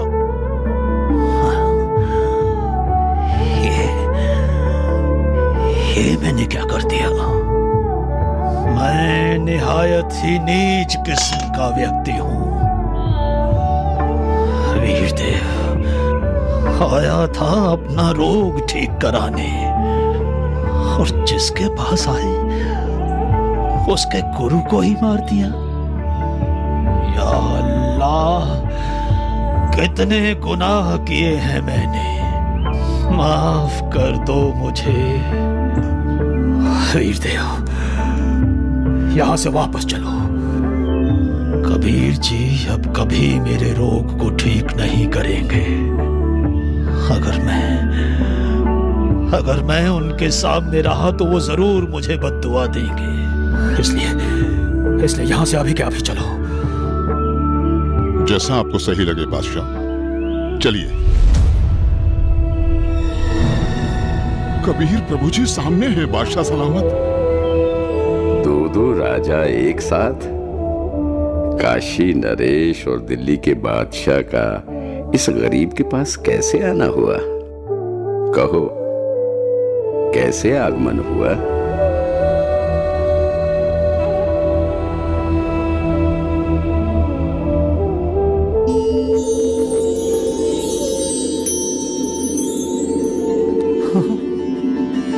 मेरी जलन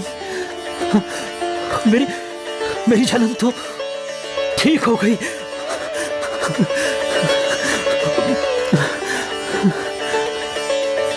हे अल्लाह की ज़ात, मुझे माफ कर दो। मैं बहुत नीच आत्मा हूँ, मैं बहुत पापी हूँ। क्या बात है राजन? हे परवरदिगार, जिस उद्देश्य से मैं आया था वो तो आपके आशीर्वाद मात्र से ठीक हो गया। मेरे शरीर में जलन का असाध्य रोग था, जिसका कोई उपचार नहीं हो रहा था। उस भयंकर पीड़ा को आपने पल भर में दूर कर दिया परवरदिगार। लेकिन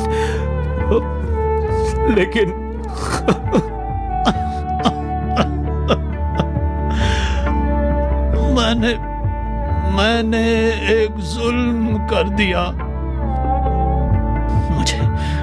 मुझे माफ कर दो परवरदिगार, मुझे माफ कर दो। आप इतने दुख से भरे हुए और डरे हुए क्यों हैं? भगवान, हमें माफ कर दो, माफ कर दो मुझे। ठीक है, मैंने माफ किया। नहीं परवरदिगार, आप मुझे माफ नहीं करेंगे। राजन, आप व्यर्थ में व्याकुल ना हो। मैंने आपको माफ कर दिया। बताओ क्या हुआ? मुझसे एक निहायत ही बड़ा अपराध हो गया है। अगर आप उस अपराध को सुनेंगे तो आप मुझसे खफा होकर मुझे बद्दुआ देंगे और मैं फिर से वैसा ही हो जाऊंगा जैसा यहाँ आया था। इसलिए मैं खौफजदा हूँ। आखिर ऐसा क्या हुआ है बादशाह? रामानंद जी ने काफी तीखे अल्फाज बोले और मेरे पर पहले से ही बादशाह होने का नशा हावी था। मुझे गुस्सा आ गया और मुझसे उनकी हत्या करने का अपराध हो गया। मालिक, आप तो खुद ही अल्लाह की जात हो, सबके जहन की बात जानते हो। बादशाह, सच तो ये है कि कोई किसी को नहीं मारता। स्वामी जी की मौत आज होनी थी और आपके हाथों से ही होनी थी। ये पहले से ही निश्चित था। कोई बात नहीं, मन को दुखी मत करो। जो होना निश्चित था हो गया। लेकिन अब ऐसे मत जाना, स्वामी रामानंद जी का अंतिम संस्कार करवाकर ही वापस जाना, नहीं तो प्रजा आपको बहुत बुरा भला कहेगी।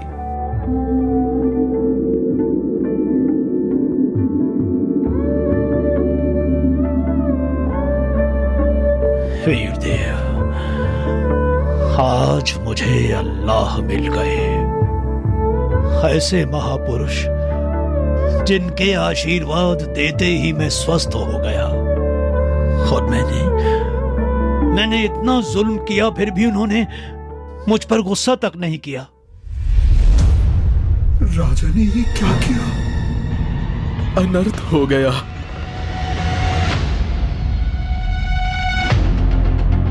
कबीर जी आ गए।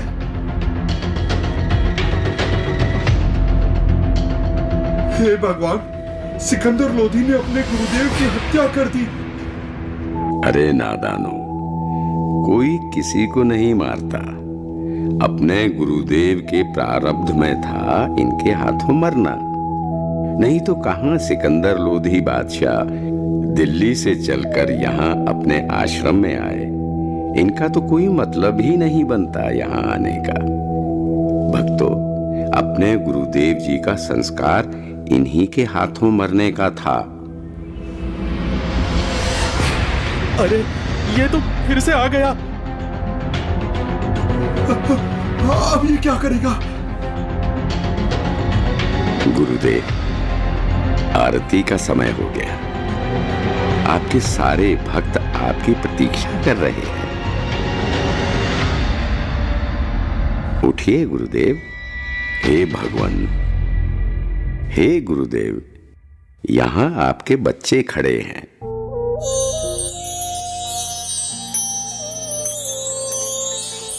भगवान, बंदी छोड़ कबीर साहेब की जय हो। बंदी छोड़ कबीर साहेब की जय हो। हे कबीर देव जी, ये मेरे शरीर के आधे हिस्से से खून और आधे हिस्से से दूध कैसे निकला? क्या राज है इसके पीछे? गुरुदेव, आप तो परम ज्ञानी हो, आपको तो सब पता है। आप तो बस मुझे महिमा देना चाहते हैं, इसलिए आप मुझसे ये प्रश्न कर रहे हैं। गुरुदेव, आपने अपने इस दास कबीर को गुरु मंत्र देकर हिंदुओं से तो छुआछूत की बुराई को दूर कर दिया, लेकिन मुसलमानों से आप अभी भी नफरत करते हैं। गुरुदेव, कोई भी जाति, धर्म, मजहब बुरा नहीं होता। लोग बुरे हो सकते हैं, हम उन्हें सही रास्ते पर ले जाने ही आए हैं। हम उनकी बुराई को दूर करेंगे, ना कि उन्हें खुद से दूर करेंगे। आप अभी तक मुसलमानों से नफरत करते हो, आप मुक्ति प्राप्त नहीं कर सकोगे। मैंने तो अपना सारा जीवन ही मुक्ति पाने के मार्ग में लगा रखा है। अब मैं क्या करूं? हे भगवान, मुझ पर दया करो। राजन, मैं तो बहुत ही निकृष्ट इंसान हूं। पहले भी मैं ब्राह्मणों के अलावा किसी को अपने पास नहीं आने देता था, और अभी भी मेरे अंदर ये दोष था कि मैं मुसलमानों से नफरत करता था। लेकिन आज परमात्मा कबीर जी की कृपा से मेरे मन से ये मैल चला गया।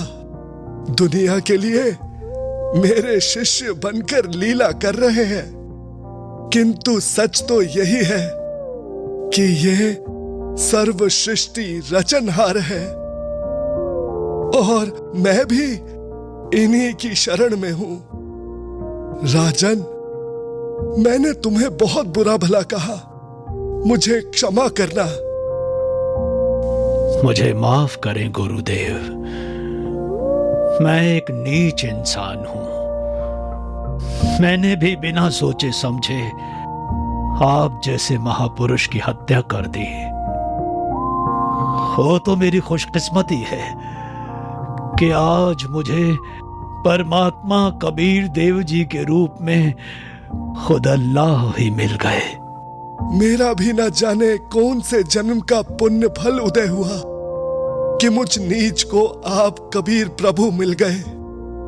मैंने तो अपने आप को मनुष्यों में सर्वश्रेष्ठ मान लिया था, लेकिन आपकी लीला से मुझे पता चला कि मैं तो कितना निकृष्ट था। आपने ये लीला मुझे सतमार्ग पर लाने के लिए ही की है। मैं तो धन्य हो गया। बंदी छोड़ कबीर साहेब की जय हो। बंदी छोड़ कबीर साहेब की जय हो। बंदी छोड़ कबीर साहेब की जय हो। इस तरह परमात्मा कबीर देव जी ने न केवल सिकंदर लोदी बल्कि गुरु रामानंद जी को सतमार्ग दिखाया। हाजी सर बोलिए। मेरा नाम बबलू है और मैं ये कहना चाहता हूँ कि मेरी बड़ी माँ थी, तो वो जब भी पूजा कुछ करती थी ना, तो वो किसी गुरु से पूछ के ही करती थी। और वो पूजा ऐसी करती थी, सुबह सूर्य उगने से पहले तो वो नहाना धोना और सूर्य को फिर जल देना, और सूर्य को जल देने के बाद नवरात्रि का व्रत रखना। नवरात्रि में वो लोटे में जल लेकर के माता जी को नहलाना। फिर जब शिवरात्रि आती थी तो शिव जी की भी पूजा करना, उस पे भी शहद डालना, उस पे जो भी पत्ते होते थे उसके वो डालते थे उस पे, और सब पूजा क्रियाएं वो करती थी। और कृष्ण भगवान की जब जन्माष्टमी आती थी तो कृष्ण भगवान को रात को 12-1 बजे जब उनका जन्म होता था तो उसको झूले पे भी झुलाती थी। उनके जो भी होती थी उनका जन्मदिन मनाते थे। और जब गणेश भगवान का त्योहार आता तो गणेश भगवान को बड़ी उत्साह के साथ वो मनाते थे। मूर्ति भी रखते थे घर में और विसर्जन भी करते थे। और उसके बाद उनकी इतनी पूजा साधना थी कि वो सूर्य उगने से पहले तो भोजन करते ही नहीं थे। सूर्य जब उन्होंने देख लिया, जल दे दिया सूर्य को, तब और तुलसी की भी पूजा करती थी कोई भी, और बरगद की भी पूजा करती थी। वो बताती थी कि ये बर होता ना, इसकी पूजा हमको करनी चाहिए, वो हमको भी बताती थी।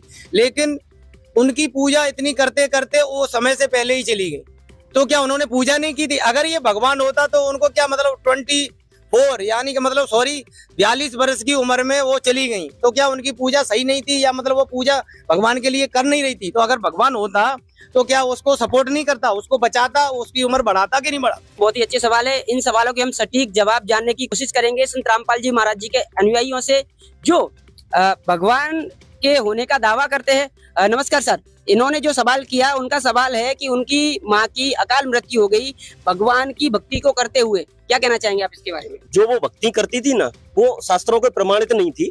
और दूसरी बात मैं बताऊं आपको कि परमात्मा का एक उदाहरण है कि वस्तु कहाँ खोजें कहाँ, किस विद लागे हाथ, और एक पलक में पाइए सतगुरु ले लो हाथ या भेदी ले लो हाथ। मतलब जो वेदों में जो अभी मैंने प्रमाण दिखाया है ऋग्वेद में कि वो परमात्मा उम्र बढ़ा देता है या जो रोगी हो जाता है उसका रोग खत्म कर देता है, उसकी साधना तो उन्होंने की नहीं। वो भटकती रही तुलसी के पूजन में, बरगद के पूजन में, देवी देवताओं के पूजन में, डमी गॉड के चक्कर में, बराबर ना। जबकि संत रामपाल जी महाराज का जो ज्ञान है वो प्रमाणित संत ये सदग्रंथों के आधार पे है, जिसमें सारी की सारी व्यवस्था लिखी। हमारे चारों वेदों में जीवन यापन किस तरीके से करना है, रोग दोगों से कैसे हमें सुरक्षित रहना है, आगे की जो समस्याएं आने वाली है उनसे हमको कैसे लड़ना है, निदान करना है, वो सारी की सारी व्यवस्था हमारे वेदों में दी हुई है। लेकिन उनको तो पढ़ना नहीं है, क्योंकि संत रामपाल जी महाराज को तो कोई सुनने को राजी नहीं है आज।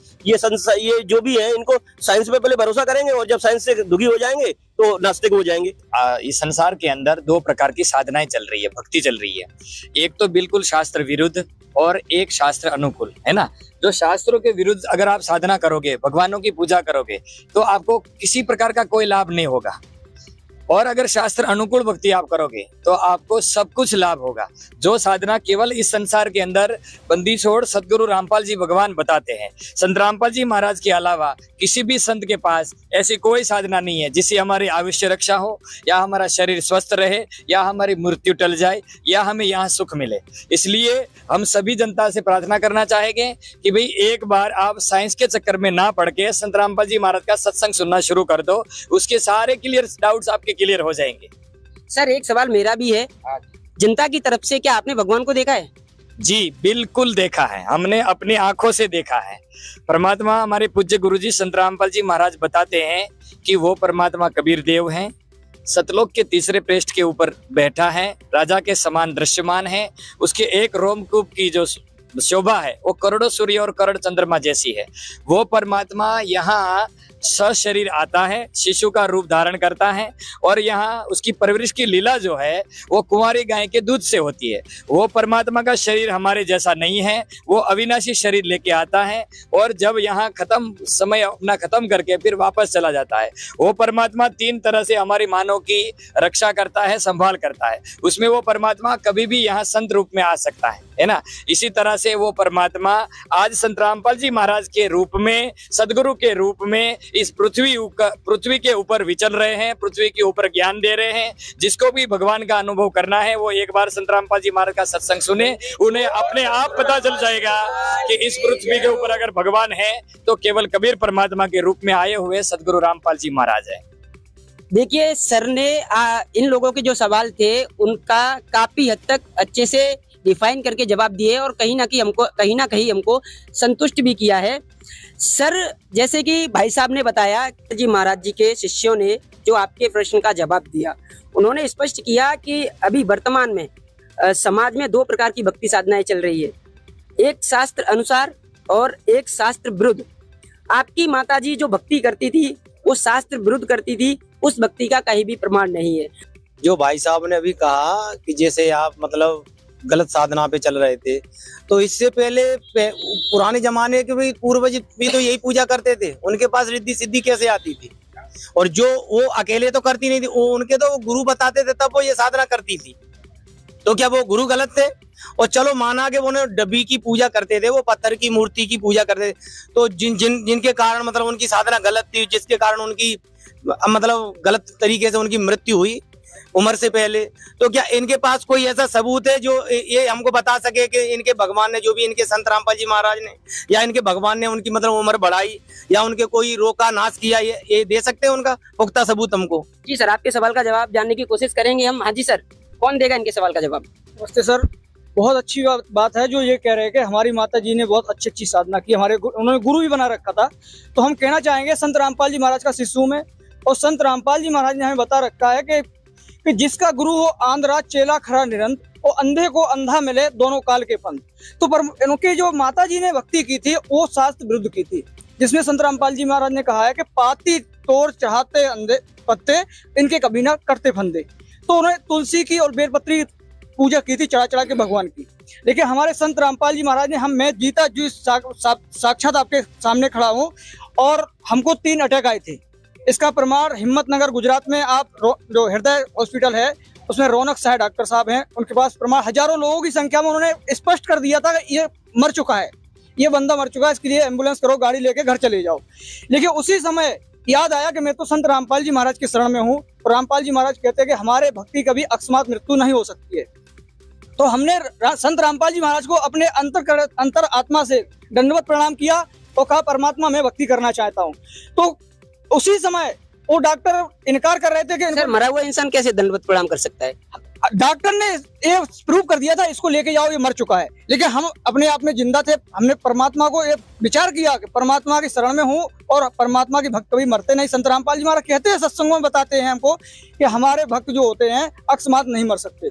उस समय हमने दंडवत प्रणाम किया परमात्मा को अंदर आत्मा से, क्योंकि हम बेड पे थे उस पे। तो उस समय परमात्मा के अंदर से आत्मा आई कि ये तो सतनाम मिला है। परमात्मा संत रामपाल जी महाराज ने हमको बताया कोई भी ऐसी आपत्ति आ जाए, कोई भी संकट आ जाए, तो जो भी आपको मंत्र मिला है जो परमात्मा ने हमको दिया सतनाम परमात्मा ने दिया, मैंने उसका सतनाम का जाप चालू किया। उसी समय हमारे अंदर ऐसी बिजली सी आई कि जैसे कि हमारे अंदर कंपन सा हुआ। तब मैंने डॉक्टर से खुद कहा डॉक्टर साहब हम मरने वाले नहीं है, तकलीफ तो हमको हो सकती है। तो डॉक्टर को जबरदस्ती हमारे लोगों ने ऑपरेशन करवाया। इसका मैं जीते जी जाकर मतलब खड़ा हूँ आपके सामने कि जो डॉक्टर ने बोल दिया था लेके जाओ एम्बुलेंस कर लो, ये इंसान मर गया है। जब डॉक्टर से हमने खुद बोला डॉक्टर साहब मैं मरूंगा नहीं, तो डॉक्टर भी बहुत चक्के रह गए। दर्शकों, कहीं ना कहीं संत रामपाल जी महाराज जी के जो अनुयायी हैं, इस डिबेट का पलड़ा उनकी तरफ भारी नजर आ रहा है, क्योंकि उन्होंने जीता जागता उदाहरण दिया कि ये जो भाई थे उनको 3 बार अटैक आया और भगवान ने उनकी रक्षा की। दर्शकों, यह केवल एक ही प्रमाण नहीं है, इस तरह करोड़ों लोग हैं जो इस बात के गवाह है कि संत रामपाल जी महाराज जी से नाम दीक्षा लेकर मर्यादा में रहकर उनके द्वारा बताई गई भक्ति करते हुए मौत के मुंह से लौटकर वापस आए हैं। आइए ऐसे ही कुछ और लोगों के अनुभव सुनते हैं। फिर इसके बाद भगत जी मेरी पत्नी को एक लड़का पैदा हुआ रानीगंज अस्पताल में। वो मरा हुआ पैदा हुआ था तो डॉक्टर साहब ने उनको जवाब दे दिया था कि ले जाओ ये पेशेंट तो ठीक है, लेकिन बच्चा ये नहीं बचेगा, मर गया ये बच्चा। हम उस टाइम थे हिसार में पेशी पे।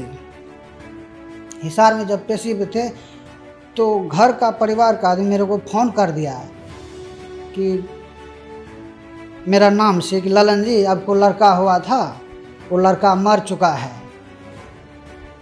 तो मैंने परमात्मा से वहीं अरदास लगाए, चलो जो होने वाला था हो गया, मालिक का दया था, जो हो गया हो गया। फिर हम पेशी से वापिस आ गए, वहीं सोनीपत में रह गए। सोनीपत में रहने के बाद फिर शाम में मेरे को फ़ोन गया कि आपका लड़का जिंदा हो गया है। मैंने बोला ये कैसे चमत्कार हुआ परमात्मा? बंदी छोड़ सतगुरु रामपाल जी महाराज से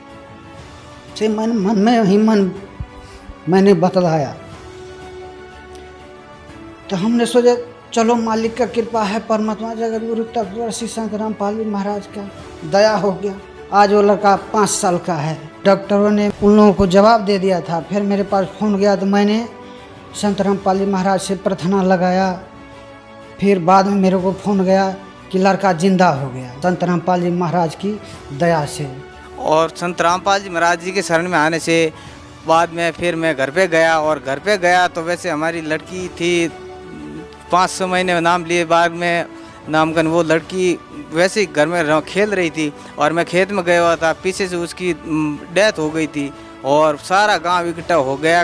आपने तो सारे देवी देवता को छोड़ दिया और अभी नामकरण आप वो बता रहे हो कि वो रामपाल जी के जा रहे हैं, वो भगवान है, ऐसे ऐसे। तो अब ये लड़की मर गई, देवी देवता का आप चले गए न, ऐसे गए न। हमारे को कुछ डाटा भी था। फिर हमने बोला अगर हमारी इस आत्मा की सेवा करनी हमारा लिखा हुआ है और पूर्ण ब्रह्म परमात्मा ने आत्मा को यहीं रखना है, तो ये आत्मा कहीं नहीं जाएगी। जहाँ भी है पूर्ण ब्रह्म परमात्मा सारी सृष्टि के रचनार अवतार आए हुए हैं, तो इसको जिंदी करेंगे। और आज सारा गांव इकट्ठा हो गया था। फिर मैंने वैसे ही परमात्मा की सेवा करता हूँ मेरे घर पे, वहाँ रखी हुई तस्वीर उसके आगे उस लड़की को लेटाया और परमात्मा के शरणामृत की बूंद जैसे ही मुँह में डाली, वो खड़ी होके बाहर चली गई, उठ गई। दूसरा लाभ ये हुआ सर। तीसरा लाभ ये हुआ कि जैसे छोटा बच्चा था मालिक का दिया हुआ जो को वो करना मतलब वो बीमार हो गया, उससे नामकन जोधपुर हॉस्पिटल में भर्ती कर दिया गया। उसमें उसको बहुत नामकन खून की कमी आ गई, वो सोजन भी आ गया और फिर के डॉक्टरों ने बोल दिया अगर ये इसको खून दो अन्यथा ये तो मरेगा। और मैंने बोला भाई ये मेरा खून है, देख लो कहीं हो तो, और पीछे संसारिक तो हमको कुछ सामने वाले है नहीं और हमारे को कैसे नामकन पीछे से खून दे सकते हो और हमारे से गोद निकलो। उसने बोला आप 18 दिन से अंदर भर्ती हो और साथ में हो और आप देख के बताया कि आपके अंदर तो खून की खुद की कमी बन चुकी है, आप कैसे दे सकते हो। तो हमने परमात्मा से प्रार्थना लगवाई, फ़ोन पे भक्तों ने जब बताया कि भाई मालिक से प्रार्थना लगा के 2 घंटे थोड़ी देर बाद में आपको वापस जवाब देंगे। फिर थोड़ी देर बाद वापस जवाब दिया, मालिक ने बोला ठीक हो जाएगा बच्चा और आप अंदर चले जाओ। जैसे ही मैं अंदर गया तो मालिक ने ऐसी व्यवस्था कर दी कि वो सारे नामकन डॉक्टर और खड़े थे कंपाउंडर वगैरह, वो सारी खून ब्लड सारी व्यवस्था करके वहाँ खड़े हो गए। आप बोला आप कहाँ गए थे, ये सारी व्यवस्था तो हो चुकी है, ये तो बंदी छोड़ की कृपा हो सकती है संत रामपाल जी महाराज की। तो उस टाइम पर रात को सोते सोते मेरी मदर को अचानक से मेरे मदर के मुंह में से झाग निकलने लगे और मेरी मदर की पूरी बॉडी स्टिफ हो गई और अचानक से उनकी जो आंखें थी वो भैंगी हो गई और वो अपना होश बिल्कुल उनको होश में ही नहीं थी। जब पापा वॉशरूम जाने के लिए उठे रात को तो उन्होंने जब मेरी मदर की कंडीशन देखी तो एकदम से उन्होंने सबको उठाया, मेरे को उठाया। तो हम जब देखा तो हम हैरान रह गए क्योंकि because this was the first time जो हमने अपनी लाइफ में ऐसी कोई भयानक चीज़ देखी थी अपनी आंखों के सामने, और वो भी मेरी मदर की इतनी भयानक चीज़। तो अब हम भी छोटे थे उस टाइम पे, पर क्या करते, बस उस टाइम पे हमने परमात्मा को याद किया, गुरुजी जो हमें जल देते हैं, हमने जल लिया, मिश्री का प्रसाद लिया। हमने अपनी मम्मी के मुंह भी ऐसा था, मतलब जीभ बिल्कुल, दांत बिल्कुल बंद थे और जीभ दबी हुई थी। हमने चम्मच से दांत खोल के, चम्मच से मुंह खोल के हमने गुरुजी का जल उसके अंदर मम्मी के डाला मुंह में। गुरुजी का जल मुंह में पड़ते ही मम्मी को होश आ गया और मम्मी ने सच्चाई बोला। लेकिन उसके बाद मम्मी को कम से कम इतने अटैक पड़े जिसको पैरालिटिक अटैक बोलते हैं। मम्मी का मुंह टेढ़ा हो जाता था बार बार और मुंह में से झाग आ जाता था और फिर मम्मी बेहोश हो जाती थी। तो हमने उस टाइम पे हमने फिर अंकल को फ़ोन किया जिन्होंने हमें नाम दिलाया था। तो अंकल रात को आए और रात को ही हमने आश्रम फ़ोन किया, गुरुजी को बताया तो गुरुजी बोलते कोई बात नहीं, ठीक हो जाएगा। लेकिन उसके बाद हमने ये सोचा कि हॉस्पिटल लेके जाएँ या हम आश्रम जाएं। तो ये सोच, क्योंकि फिर हमने जब हॉस्पिटल की बात आई तो हमने सोचा कि हॉस्पिटल तो हम पहले जा के बहुत परेशान हो गए हैं। तो उसी दिन पापा के पैर में फ्रैक्चर था, उसी फ्रैक्चर्ड लेग में पापा ने गाड़ी ड्राइव करी और हम सुबह 4 बजे 3:30 बजे उठ के मैंने खुद अपनी मम्मी को उठा के मैंने गाड़ी में रखा था। हमने सुबह 5 बजे हम करोथा आश्रम, जो उस टाइम पे गुरुजी करोथा में थे, हम गुरुजी 5 बजे हम करोथा आश्रम जब पहुँचे तो गुरुजी बिल्कुल सामने गुरुजी सफ़ेद चद्दर ओढ़ के और बिल्कुल अकेले खड़े थे। जबकि उस टाइम पे भी गुरुजी के साथ संगत हर टाइम रहती थी, हर टाइम भगत साथ रहते थे। गुरुजी अकेले गेट खोल के वहाँ पर अकेले खड़े हुए थे जैसे कि, और हमें ऐसा लगे कि गुरुजी हमारी ही वेट कर रहे हैं वहाँ पर सुबह 5 बजे। तो हम जैसे ही अंदर गए, मम्मी और पापा तो गुरुजी के चरणों में लेट के बहुत फूट के रोने लगे। फिर गुरुजी वैसे तो अंतर्यामी है, लेकिन फिर भी उन्होंने पूछा हमसे कि क्या बात हुई। तो अंकल ने सारी बातें बताई कि ऐसे पैरालिटिक अटैक पड़ गया था रात को और ये सब हुआ। तो उस दिन गुरुजी ने ये बोला कि बच्चों, तुम आज अपनी मम्मी को यहाँ आश्रम लेके आए हो तो मैंने तुम्हारी मम्मी की जान बख्श दी है और इसकी मैंने ज़िंदगी बढ़ा दी है। अगर तुम, गुरुजी की ये बिल्कुल मुंह की बात है, गुरुजी ने मेरे सामने बोला था कि अगर तुम आज इसको हॉस्पिटल लेके जाते तो इसको नहीं बचना था और कई लाख रुपए लेके जाना था। तो ये हुआ उस टाइम। तो मैं अपने साथ में तो ये कहूँ कि I have seen my mother dying. तो जिस बच्चे ने ये सब देखा हो, अपनी मदर को मरते हुए देखा हो और दोबारा ज़िंदा होते हुए देखा हो, तो ये तो सिर्फ परमात्मा ही कर सकते हैं। और गुरुजी बंदी छोड़ सतगुरु रामपाल जी महाराज ने मेरी मदर की लाइफ बढ़ाई, उनको जीवन दान दिया, और वही पूर्ण परमात्मा है, पूर्ण संत है। डॉक्टर की पूरी टीम ने चेक किया था कि पेट के अंदर जो बच्चा है वो खारिज हो चुका है। मैंने बोला यार बच्चा खारिज हो चुका है, तो मेरे अंदर विश्वास नहीं हो रहा था कि बच्चा खारिज कैसे हो सकता है। हमने पहले सोनोग्राफी करवाई, उसमें अच्छा था, सब कुछ रेडी था। तो मैंने बोला बच्चा मर कैसे सकता है पेट के अंदर। फिर मैंने सोचा यार क्या करें, तो संत रामपाल जी महाराज से प्रार्थना लगाई थी कि गुरुजी हम इनका ऑपरेशन करवाएं या ये डिलीवरी ऐसे ही रखें। तो गुरुजी ने बोला कि आपको ऑपरेशन नहीं करवाना है और बच्चा हो जाएगा। तो बंदी छोड़ सतगुरु रामपाल जी महाराज की जिस बात पे हमने विश्वास करके हम तो दृढ़ हो गए थे कि हमने गुरुजी ने बोल दिया वही सही है, तो हम तो वहीं रुक गए। और फिर बाद में उसी दोबारा वापस उस हॉस्पिटल में गए तो उस डॉक्टर ने तो देखते ही कह दिया भाई हमने कल ही मना किया था और कल ही बच्चा अंदर खारिज हो चुका है, मर चुका है, और ये लेडीज़ जिंदा कैसे, वो तो जेड चढ़ जाना चाहिए और ये भी मर जानी चाहिए। फिर भी वो डॉक्टर डर रहे थे और 6 बजे की छुट्टी के टाइम पे वो सारे डॉक्टर अपने छुट्टी के हिसाब से घर चले जा रहे थे। और जैसे ही 7:30 बजी और 6:30 बजी थी, माली की दया से, बंदी छोड़ सतगुरु रामपाल जी महाराज की दया से वो बच्चा ऑटोमेटिकली गर्भ से आधा बाहर आ गया। तो भगतमती जी को जब बच्चे को बाहर खींचने की कोशिश कर रहे थे वो जो डॉक्टर, उस टाइम बंदी छोड़ सतगुरु रामपाल जी महाराज उस डॉक्टर के रूप में मेरे भगतमती जी के पास पहुंच गए थे और उसी चेहरे में परमात्मा ने उनको दर्शन दिए उस डॉक्टर के रूप में, भाई बेटी मैं आ चुका हूँ, तू घबरा मत। मेरी भगतमती बहुत घबरा चुकी थी और बोला भाई मैं यहाँ पे आ चुका हूँ और तुम घबराने की ज़रूरत नहीं है, मैं आज आ चुका हूँ और तेरा ट्रीटमेंट मैं करूँगा। तो उसको विश्वास हो गया था भगतमती जी को। और बताऊँ मैं आपने क्या कि बच्चा भी हुआ था, 900 ग्राम का बच्चा हुआ, 900 ग्राम का बच्चा उस कपड़े में भी नहीं दिख रहा था, हमने देखा था, उसका सिर भी इतना सा और पाँव भी इतने थे। और वो बच्चा रोने लगा और डॉक्टर ने बोला चलो बच्चा तो ये जिंदा है, इसको आप एसी में भर्ती करो या फिर इनको यहाँ पे तो कोई एसी है नहीं, आप यहाँ से इनको लेके भगो और इस लेडीज़ को भी आप वहीं पे ट्रीटमेंट कराना, ये दोनों वहीं से बच जाएंगे। यहाँ पे ये बच गए तो ये बच्चा जिंदा हो गया तो आपके बहुत लकी हो। और पता नहीं आपके किस वजह से ये बच्चा ऐसे रो रहा है, हमारे को तो समझ में ही नहीं आ रहा। उस टाइम हमारे को लगा कि बंदी छोड़ सतगुरु रामपाल जी महाराज ने इतनी बड़ी दया कर दी है, अब हम तो कहीं नहीं जाएंगे। हम तो उसी टाइम मान लेके वहाँ पे प्रणाम किया और मन में शुक्रगुजार किया, परमात्मा आप पूर्ण परमात्मा हो। दर्शकों, अब तक जो डिबेट हुई, इस डिबेट में इतने सारे सवाल जवाब हुए और इस सबको देखते हुए संत रामपाल जी महाराज जी के जो शिष्यों ने सटीक उदाहरण दिए, पवित्र सद ग्रंथों से उन्होंने प्रमाणित किया और उन्होंने जिस प्रकार से आप बीती भी बताई, कहीं ना कहीं उनके जवाबों को जानने के बाद आप सबको भी लग रहा होगा कि संत रामपाल जी महाराज जी के शिष्यों का पलड़ा भारी नजर आ रहा है, क्योंकि साइंस की जो बात कर रहे हैं इन्होंने अभी तक कोई ऐसा सटीक प्रमाण नहीं दे पाए हैं ये लोग कि भगवान अस्तित्व में नहीं है, जबकि संत रामपाल जी महाराज जी के शिष्यों ने ढेर सारे प्रमाण आपको दिखाए कि भगवान है, भगवान आपके सभी दुखों को दूर कर सकता है। इनके मन में अगर और भी कोई शंका है तो हम इनसे एक लास्ट बार और पूछ सकते हैं। सर, अभी भी क्या आपके मन में कोई शंका है? इन्होंने बहुत सारे प्रमाण दिए आपको मानना ही होगा। आप तो प्रैक्टिकल और थ्योरी को आप मानते हो, आप इन सब सदग्रंथों को झुटला नहीं सकते। क्या कहना चाहोगे सर? देखो, ये जो भी अभी जनता का अगर भला होता है तो आई एग्री, और कुछ प्रूफ ये दिखाते हैं तो गॉड हो सकते हैं। तो अगर ये बीमारियां गरीबी लोगों को सुख शांति दे सकते हैं, बीमारियां दूर कर सकते हैं, गरीबी दूर कर सकते हैं, कैंसर पेशेंट को ठीक कर सकते हैं, तो श्योरली हम इसके बारे में सोचेंगे और कहीं ना कहीं ये सही लग रहा है।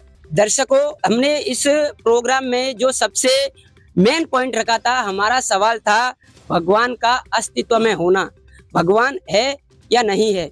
इस बात का स्पष्टीकरण आपको मिल चुका होगा। दोस्तों, संत रामपाल जी महाराज जी के जो अनुयायी हैं, उन्होंने जो दावे किए उन पर वो खरे उतरे। उन्होंने जितनी भी भगवान की महिमा बताई कि भगवान क्या क्या कर सकता है, यह उन्होंने प्रमाण के साथ बताया। दर्शकों, जिन दो सिद्धांतों पर साइंस चलता है, प्रैक्टिकल और थ्योरी, उन्हीं को आगे रखकर संत रामपाल जी महाराज जी के अनुयायियों ने स्पष्ट कर दिया कि भगवान अस्तित्व में है, भगवान वो सब कार्य कर सकते हैं जो साइंस नहीं कर सकता। दोस्तों, जैसे कि भगवान व्यक्ति की आयु भी बढ़ा सकता है, भगवान मरे हुए व्यक्ति को जीवित भी कर सकता है। दोस्तों, संत रामपाल जी महाराज जी के अनुयायियों ने एक बात और कही थी कि आज समाज में दो प्रकार की भक्ति चल रही है। संत रामपाल जी महाराज जी जो भक्ति बताते हैं वो शास्त्रों के अनुसार बताते हैं, यानी उनके द्वारा बताई गई भक्ति करने से साधक को हर वो लाभ प्राप्त हो सकता है जो वो अपने जीवन में प्राप्त करना चाहता है। दोस्तों, ऐसे न्यूज की टीम इस फैसले को आपके ऊपर छोड़ती है। आपकी इस बारे में क्या राय है, कमेंट बॉक्स में एक बार जरूर बताएं और भी ऐसे फैक्टफुल वीडियो देखने के लिए बने रहिए हमारे साथ। धन्यवाद।